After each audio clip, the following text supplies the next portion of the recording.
పెసరపప్పుని నేతిలో దోరగా వేయించుకోండి. ముందుగా వేయించిన డ్రై ఫ్రూట్స్ కూడా వేసేయండి. జాజికాయ పొడి కూడా వేసేయండి. చిటికెడు పచ్చకర్పూరం కూడా వేయండి.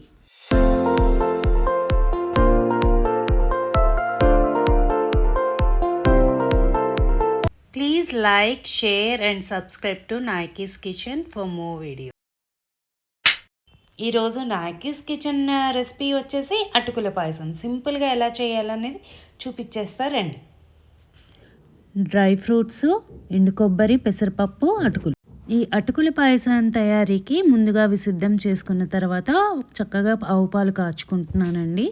ముందుగా ఒక పక్కన ఆవు పాలు కాచుకుంటూ ఇంకో పక్కన చిన్న బౌల్ పెట్టుకొని ఒక స్పూన్ నెయ్యి వేసి జీడిపప్పు, కిస్మిస్ కొద్దిగా దూరగా వేయించుకోవాలి. తర్వాత ఎండు కొబ్బరి తురుము ఉంది నా దగ్గర, వంటల్లో వాడేది కాదండి, స్వీట్స్లో వాడే ఎండు కొబ్బరి. అది తీసుకొని కూడా అది కూడా సిమ్లో పెట్టుకొని వేయించుకొని ఒక ప్లేట్లో తీసుకున్నాను. తర్వాత 1 స్పూన్ నెయ్యి వేసి పెసరపప్పు కూడా 1 కప్పు వేసి దోరగా వేయించుకోవాలి నిదానంగా. ఇప్పుడు పాలు పొంగాయండి, కాగాయి, పక్కన పెట్టేసుకోండి. ఈలోపు పెసరపప్పు కూడా వేగిపోయింది, అది ఒక ప్లేట్లోకి తీసుకొని అది కూడా పక్కన పెట్టుకోండి.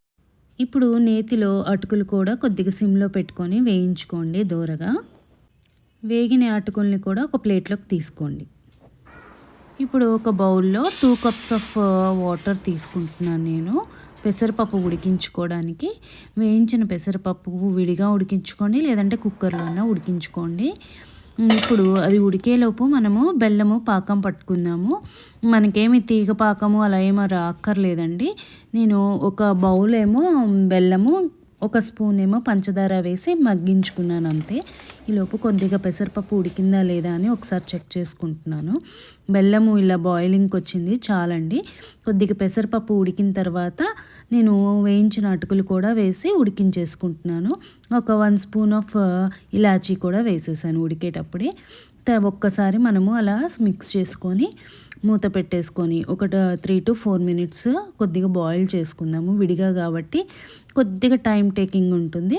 కొద్దిగా అవి ఉడికి మెత్తబడ్డాయి అన్న టైంలో నేను 2 కప్స్ ఆఫ్ మిల్క్ కూడా వేసాను. వేసి ఒక 2 మినిట్స్ సిమ్మర్లో పెట్టేసి ఉడికించుకున్నాను.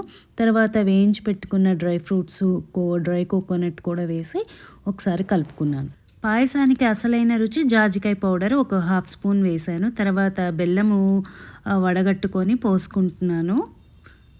ఇదంతా వేసిన తర్వాత చిటికెడు పచ్చకర్పూరం కూడా వేసి ఒక్కసారి కలుపుకొని, నా దగ్గర పంకిన్ సీడ్స్ అలాగే వాటర్ మిలాన్ సీడ్స్ ఉన్నాయి, అవి కూడా పైన డెకరేట్ చేసుకున్నాను. తర్వాత కొద్దిగా సాఫ్రాన్ స్ట్రింగ్స్ కూడా వేసుకున్నాను. ఇది చాలా సింపుల్ అండి, అలాగే చాలా టేస్టీ కూడా ఉంటుంది. ఇది మన వినాయక చవితికి కూడా చేసుకోవచ్చు, కృష్ణాష్టమికి చేసుకోవచ్చు. మీకు కనుక నచ్చితే ప్లీజ్ లైక్ చేయండి, షేర్ చేయండి, అలాగే సబ్స్క్రైబ్ చేసుకోండి. థ్యాంక్స్ ఫర్ వాచింగ్ అండి. ఇలాంటి మరిన్ని మంచి రెసిపీస్తో మీ ముందుకు వస్తూ ఉంటా. అంతవరకు నమస్తే.